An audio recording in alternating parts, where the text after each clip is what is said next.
Hello everyone, स्वागत है आपका कंप्यूटर विद सचिन में। तो आज के क्लास में हम जानने वाले हैं कि कंप्यूटर मेमोरी क्या होती है। आपको ये वीडियो बस पूरा देखना है। इस वीडियो को देखने के बाद आप पूर्ण रूप से जान पाएंगे कि मेमोरी क्या होती है, मेमोरी कितने प्रकार की होती है, कौन कौन सी मेमोरी होती है। इन सभी चीज़ों के बारे में आप पूरा सीख जाएंगे। तो वीडियो के अंत तक बने रहें। तो चलिए वीडियो को शुरू करते हैं। तो हम चलते हैं, क्लास को स्टार्ट करते हैं कि मेमोरी क्या होती है। तो सबसे पहले मैं आपको अगर बता दूं तो मेमोरी कंप्यूटर का वह भाग होता है जिसमें हमारे सभी डेटा और प्रोग्राम को स्टोर करके रखा जाता है। अगर मेमोरी नहीं होती तो हमारा कोई भी डेटा या प्रोग्राम तुरंत नष्ट हो जाता और हम दोबारा उसे एक्सेस नहीं कर पाते। एग्जाम्पल के रूप में, अगर हमने कोई फाइल बना दी और उसे सेव ना करें तो हम उस फाइल को दोबारा एक्सेस नहीं कर सकते हैं। और दोबारा एक्सेस इसलिए नहीं कर सकते हैं क्योंकि हमारे पास कोई स्टोरेज यानी कि इसको रखने के लिए कोई पर्याप्त जगह नहीं होती है। तो इसलिए मेमोरी को रहना आवश्यक होता है। इसके आगे अगर हम बढ़ें तो इसके आगे हमारा टॉपिक आता है यूनिट ऑफ मेमोरी, जिसको हिंदी में मेमोरी की इकाई भी कहते हैं। आप यहाँ देख लीजिए इस स्ट्रक्चर को और इसको तैयार कर लीजिए। इसमें सबसे छोटी मेमोरी से लेकर के सबसे बड़ी मेमोरी तक आपको बताया गया है। जैसे कि एग्जाम्पल के रूप में मैं आपको थोड़ा सा बता दूं कि अगर हमारे पास 1 GB डेटा अगर हमें मिलता है तो 1 GB में अगर आपसे कोई पूछ ले कितना MB होता है तो 1 GB बराबर आपका 1024 MB होता है। मैं यहाँ पे लिख भी देता हूँ, 1024 MB होता है। तो इस प्रकार से मैं आपसे एक प्रश्न पूछता हूँ जिसका आंसर आप लोग कमेंट बॉक्स में करेंगे कि 1.5 GB में जो हमें 1.5 GB डेटा मिलता है, 1.5 GB में कितना MB होता है। इसको आप लोग कमेंट बॉक्स में करके बताइए। मैं आपको एक हिंट दे देता हूँ कि 1 GB में 1024 MB होता है। तो आपको बताना है कि 1.5 GB में कितने MB होते हैं और इस चीज़ को आप लोग अच्छे से इसको रिवीजन कर लीजिएगा। इसके बाद हम आगे चलते हैं। तो हमारा जो अगला पॉइंट है वो है कि मेमोरी के प्रकार, कि मेमोरी कितने प्रकार की होती है। तो मेमोरी हमारी, मैं आपको अगर बता दूं तो 2 प्रकार की होती है। पहला प्राइमरी मेमोरी, दूसरा सेकेंडरी मेमोरी। प्राइमरी मेमोरी को हिंदी में हम प्राथमिक मेमोरी के नाम से भी जानते हैं और इसका एक और नाम होता है, लोग इसको इंटरनल मेमोरी के नाम से भी जानते हैं। तो बात करें हम प्राइमरी मेमोरी की, तो प्राइमरी मेमोरी कंप्यूटर की मेन मेमोरी होती है क्योंकि इसके अंदर सभी प्रोग्राम तथा इनपुट और आउटपुट डेटा अस्थायी रूप से कुछ देर के लिए सेव होते हैं और जैसे ही आपका कंप्यूटर बंद या प्रोग्राम बंद हो जाता है जिसमें आप काम कर रहे होते हैं तो वह डेटा भी समाप्त हो जाता है। एग्जाम्पल के लिए मैं आपको बता दूं कि आपने अपना सिस्टम, कंप्यूटर को आपने ऑन किया, जब से आपका कंप्यूटर ऑन होता है और जब तक वो बंद नहीं हो जाता, इस बीच में आप जो भी कार्य करते हैं वो डेटा हमारा प्राइमरी मेमोरी के अंतर्गत सेव रहता है। और जैसे ही आप का कंप्यूटर बंद हो जाता है या आप उस सॉफ्टवेयर को बंद कर देते हैं तो आपका डेटा जो है वो डिलीट हो जाता है। तो बात समझ में आ गई? आगे बढ़ते हैं। तो आगे है हमारा कि प्राइमरी मेमोरी भी हमारी जो होती है वो 2 प्रकार की होती है। प्राइमरी मेमोरी भी हमारी 2 प्रकार की होती है। पहले नंबर पे होता है रैम और दूसरे नंबर पे होता है रोम। तो ये दोनों चीज़ें आपको याद रखनी है कि अगर आपके एग्ज़ाम में आ गया कि प्राइमरी मेमोरी कितने प्रकार की होती हैं तो आपको सिंपल में लिख देना है कि प्राइमरी मेमोरी 2 प्रकार की होती है, पहला रैम और दूसरा रोम, और इसका फुल फॉर्म लिख देंगे आप लोग, बस इतना ही आपको लिखना रहेगा। तो हम चलते हैं प्राइमरी मेमोरी के बारे में पढ़ते हैं।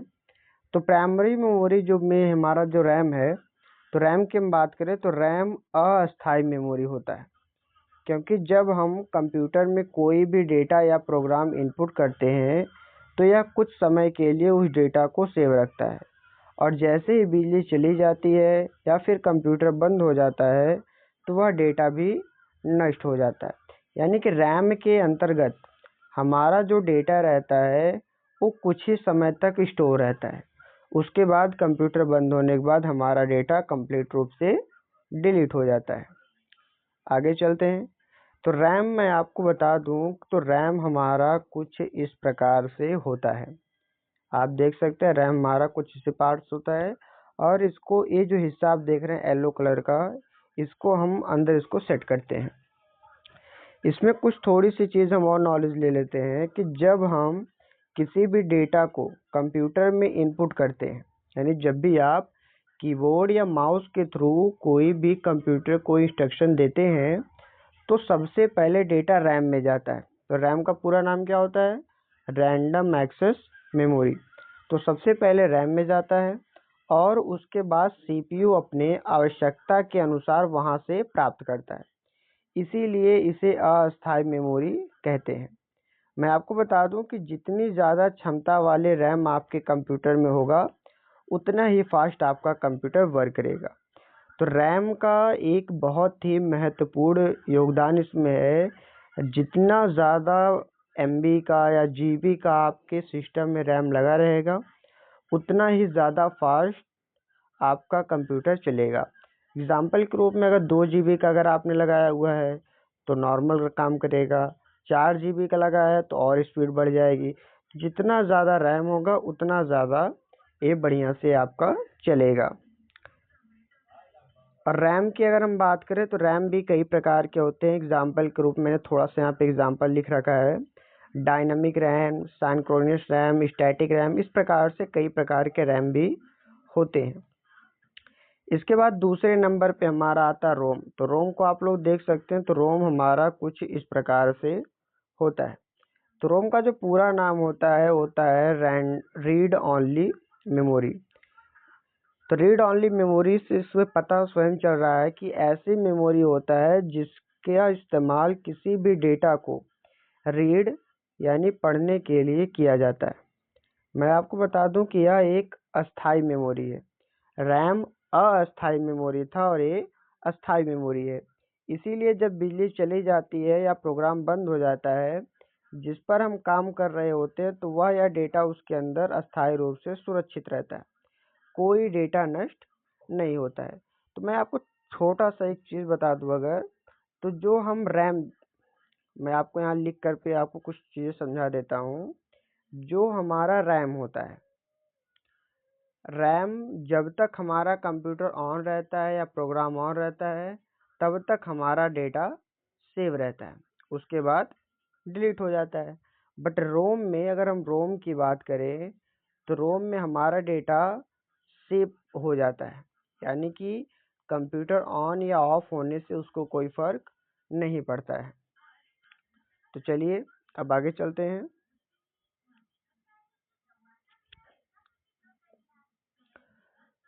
तो मैं आपको इसमें बता दूं कि रोम जो होता है ये भी हमारा कई प्रकार का होता है, जैसे कि पी रोम, ईपी रोम, डबल ईपी रोम। पी रोम का पूरा नाम जो होता है प्रोग्रामेबल रीड ओनली मेमोरी होता है। आरपी रोम का होता है रीप्रोग्रामेबल रीड ओनली मेमोरी। और डबल ईपी रोम का होता है electronically erasable programmable read only memory है। आपके एग्ज़ाम में पूछ सकता है कि रोम कितने प्रकार का होता है, तो आप यहाँ पे लिख सकते हैं तीनों को, तीनों का आप एग्जाम्पल लिख देंगे तो ज़्यादा बेटर रहेगा। अब हम आगे चलते हैं। आगे हमारा है सेकेंडरी मेमोरी, यानी कि जिसे हम द्वितीयक मेमोरी या एक्सटर्नल यानी जो बाहर से मेमोरी लगाते हैं उसे हम सेकेंडरी मेमोरी कहते हैं। तो द्वितीयक मेमोरी को ब्रह्म मेमोरी भी कहा जाता है क्योंकि ये सीपीयू के बाहर होता है और ये सहायक मेमोरी के रूप में कार्य करता है, अर्थात आप किसी भी डेटा या प्रोग्राम को उसके अंदर स्टोर करके रख सकते हैं। इसके अंदर कोई डेटा या प्रोग्राम कभी नष्ट नहीं होता। और साथ ही साथ मैं आपको बता दूं इसकी स्टोरेज क्षमता काफ़ी ज़्यादा होती है। आप जितनी कीमत वाले मेमोरी खरीदेंगे उतने ज़्यादा आपको स्टोरेज दिया जाएगा। अब देखिए, इसकी कोई लिमिटेशन नहीं है, जितना ज़्यादा आप पैसे खर्च करेंगे उतने ज़्यादा स्टोरेज की आपको कैपेसिटी आपको इस यहाँ पे मिलेगी। और अच्छी बात यह है कि इसमें हमारा डेटा परमानेंटली स्टोर रहता है, जब तक आप डिलीट नहीं करते हैं तब तक ये डिलीट नहीं होता है। और सेकेंडरी मेमोरी के भी कुछ एग्जांपल हैं, जैसे hard disk, floppy disk, CD, DVD memory, pen drive, etc, memory card. तो ये सारी चीज़ें भी सेकेंडरी मेमोरी के एग्जांपल्स हैं। तो मैं आपसे एक सवाल पूछता हूँ कि जो हमारे घरों में नॉर्मली तौर पे मेमोरी कार्ड यूज़ होता है, 2 GB 4 GB, जो मोबाइल में हम लोग बाहर से लगाते हैं, उसका नाम क्या है? तो उसका नाम आप लोग कमेंट करके बताएंगे कि उसका नाम क्या होता है। जो मेमोरी हमारे घरों में नॉर्मली यूज़ होती है, उस मेमोरी का नाम क्या है और उसका पूरा नाम क्या है, चीज़ आप लोग कमेंट करके बताएंगे। ये आपका प्रश्न है। तो मिलते हैं आपसे अगली